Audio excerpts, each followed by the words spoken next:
ಧರ್ಮಸ್ಥಳದಲ್ಲಿ ಶವಗಳನ್ನ ಹೂತಿಟ್ಟ ಆರೋಪ ಪ್ರಕರಣ ಇವತ್ತು ಮತ್ತೆ ನಡೆಯುತ್ತಾ ಶೋಧ ಕಾರ್ಯಾಚರಣೆ ಅನ್ನುವಂತಹ ಪ್ರಶ್ನೆ ಇದೆ.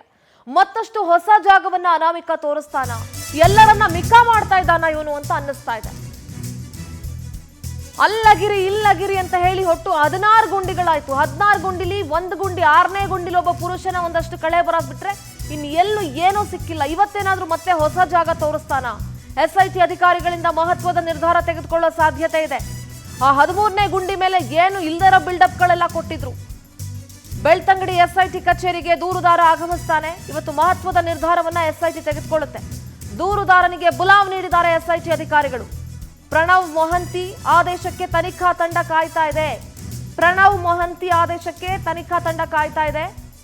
13ರ ಬೃಹತ್ ಕಾರ್ಯಾಚರಣೆಯಲ್ಲಿ ಏನೂ ಕೂಡ ಸಿಗಲಿಲ್ಲ. ಅದಕ್ಕೋಸ್ಕರ GPR ತರಿಸಿದ್ರು.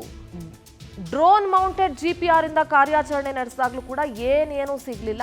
ಅದಾದ್ಮೇಲೆ ಇಲ್ಲ ಮೆಷಿನ್ ಸರಿ ಇಲ್ಲ, ನೀವು ಮತ್ತೆ ಅಗಿರಿ ಅಂತ ಮತ್ತೊಂದು 18 ಅಡಿ 20 ಅಡಿ ಆಳ ಅಗಿಸಿದ್ರು ಏನೂ ಸಿಗ್ಲಿಲ್ಲ. ಅದಾದ್ಮೇಲೆ ಇದು ದಕ್ಷಿಣ ದಿಕ್ಕು, ಇದು ಉತ್ತರ ದಿಕ್ಕಲ್ಲಿ ಬೇರೆ ಹೂತಾಕಿದ್ದೀನಿ ನಾನು, ಅಲ್ಲಗಿರಿ ಅಂತ ಹೇಳ್ದೆ, ಅಲ್ಲೂ ಕೂಡ ಅಗದ್ರು, ಏನೂ ಕೂಡ ಸಿಗ್ಲಿಲ್ಲ. ಶೋಧಕ್ಕೆ SIT ಬ್ರೇಕ್ ಹಾಕಬಹುದು ಅನ್ನೋ ಚರ್ಚೆಗಳು ನಡೀತಾ ಇದೆ. ಇವತ್ತು ಜಿತೇಂದ್ರ ಕುಮಾರ್ ದಯಾಮ್ರಿಂದ ವರದಿಯನ್ನ ಸಲ್ಲಿಸಲಾಗುತ್ತೆ. ಪ್ರಣವ್ ಮೊಹಂತಿ ಅವರ ಒಂದು ಆದೇಶಕ್ಕೆ ತನಿಖಾ ತಂಡ ಕಾಯ್ತಾ ಇದೆ.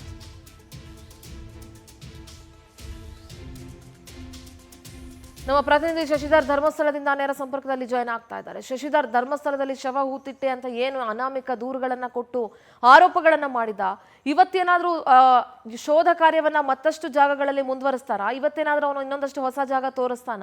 ಯಾಕೆಂದ್ರೆ ಇಲ್ಲಿವರೆಗೂ ಅವನು ಹೇಳಿದಂತ ಯಾವ ಜಾಗದಲ್ಲೂ ಏನೂ ಕೂಡ ಸಿಕ್ಕಿಲ್ಲ. ಈಗ ಆಲ್ರೆಡಿ SIT ಅಧಿಕಾರಿಗಳಿಗೂ ಬಹಳ ಸ್ಪಷ್ಟ ಆಗಿದೆ, ಇವನು ಏನೋ ಆಟ ಆಡಿಸ್ತಾ ಇದ್ದಾನೆ, ಡ್ರಾಮಾ ಕಟ್ತಾ ಇದ್ದಾನೆ ಅಂತ ಹೇಳಿ. ಸದ್ಯದ ಡೆವಲಪ್ಮೆಂಟ್ಸ್ ಏನಾಗ್ತಾ ಇದೆ ಅಲ್ಲಿ ಶಶಿಧರ್? ಖಂಡಿತ ಸಿಂಧೂರ, ಅನಾಮಿಕ ತೋರಿಸಿದಂತೆ 16 ಪಾಯಿಂಟ್ಗಳನ್ನ ಪಾಯಿಂಟ್ ಔಟ್ ಮಾಡಿದ್ದ, 100 ಶವಗಳನ್ನ ಹೂತಿಟ್ಟೆ ಅಂತ ಹೇಳಿದ್ದ.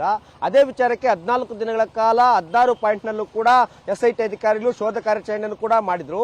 ಅದರಲ್ಲೂ ಪ್ರಮುಖವಾಗಿ 6ನೇ ಪಾಯಿಂಟ್ ಅಲ್ಲಿ ಮತ್ತೆ 11ನೇ ಪಾಯಿಂಟ್ ನಲ್ಲಿ ಮತ್ತೆ 16 ಮತ್ತೆ 13ನೇ ಪಾಯಿಂಟ್ ನಲ್ಲಿ 13ನೇ ಪಾಯಿಂಟ್ ಅಲ್ಲೂ ಕೂಡ 2 ಕಡೆ ದಕ್ಷಿಣ ಕಡೆ ಕಾರ್ಯಾಚರಣೆ ಮಾಡಿ ಅಂತ ಹೇಳಿದ್ರು. ಇಡೀ ದಿನ ಒಂದು ಕಡೆ ಕಾರ್ಯಾಚರಣೆ ಮಾಡಿದ್ರು 20 ಅಡಿ, ಅಲ್ಲೂ ಕೂಡ ಏನು ಸಿಗಲಿಲ್ಲ. ಅದಾದ ನಂತರ ಉತ್ತರ ಭಾಗದಲ್ಲಿ ಅಲ್ಲಿ ಕೂಡ ಕಾರ್ಯಾಚರಣೆ ಮಾಡಿ ಅಲ್ಲಿ ಸಿಗುತ್ತೆ ಅಂತಾನು ಕೂಡ ಹೇಳಿದ್ದ. ಅಲ್ಲಿ ಕೂಡ ನಿನ್ನೆ ಕೂಡ ಸುಮಾರು 20 ಅಡಿ ಆಳ, 20 ಅಡಿ ಉದ್ದ ಮತ್ತೆ 20 ಅಡಿ ಅಗಲ ಎಲ್ಲ ಕಡೆನೂ ಕೂಡ ಕಾರ್ಯಾಚರಣೆ ಮಾಡಿದ್ರು ಕೂಡ ಎಲ್ಲೂ ಕೂಡ ಸಿಗ್ಲಿಲ್ಲ. ಇನ್ನು ಪಾಯಿಂಟ್ ನಂಬರ್ 16ರಲ್ಲಿ ಬಾಹುಬಲಿ ಬೆಟ್ಟದಲ್ಲೂ ಕೂಡ 2 ಪಾಯಿಂಟ್ಗಳನ್ನು ಕೂಡ ತೋರಿಸಿದ್ದ.